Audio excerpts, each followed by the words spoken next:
July is a very difficult time to do a sport because sometimes it rains and sometimes it's like really hot. So, well, I think you already guessed my speech then. My speech topic is about every student should deal with at least one sport. Well, talking about this theme, we can think about a lot of sports.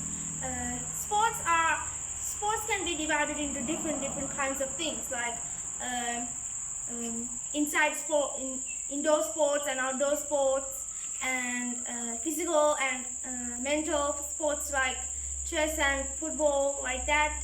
And there are different types of things. Well, learning a sport is really important because it gives us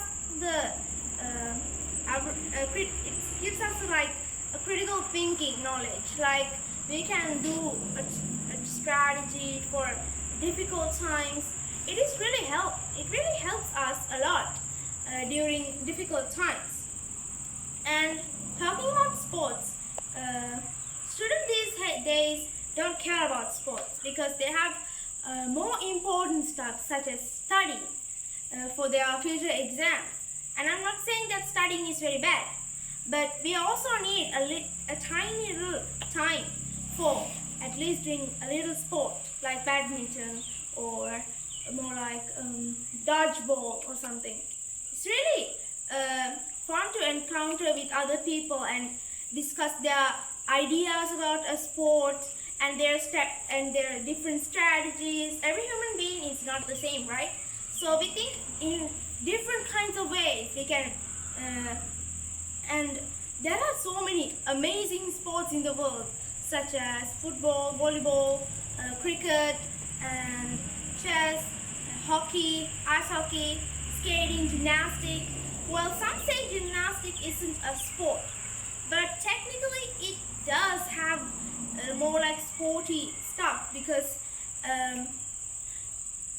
there are stretching and we need lots of flexibility to do gymnastics, and that's why they call it gymnastics.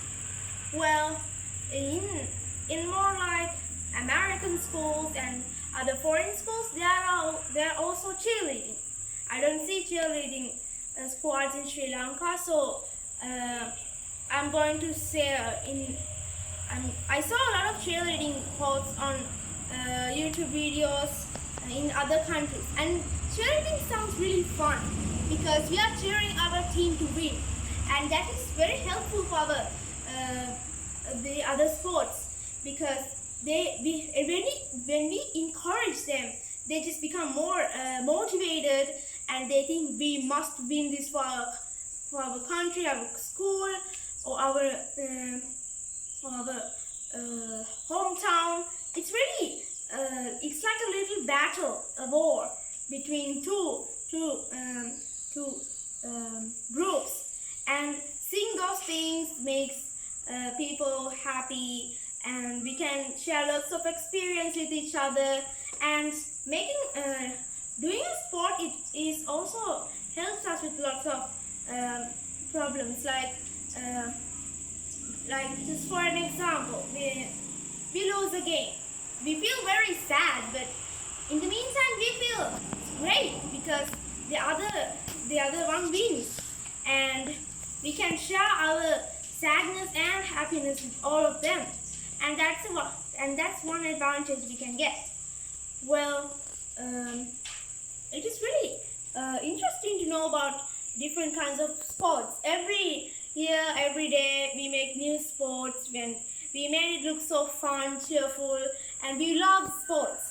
But with the current education system, they force students to do a sport because lots of students can't do a sport because some are from far away and they cannot go home with their parents sometimes because it's too late at night, and the transportation is kind of difficult these days with the oil problem, and it's really hard for us to even maintain a sport that we love. And I'm going through the same situation too, but I've managed to I managed to staying after school, because sometimes it is really important to take an opportunity that is already given for us free. Well, I'm saying that if you have time, just do a little sport, a crossword puzzle, or like a little badminton, and you can also even learn a little chess, because chess is very easy and it only need two people to do it. Well, the time is a little bit bad for me. Thank you for listening to my speech.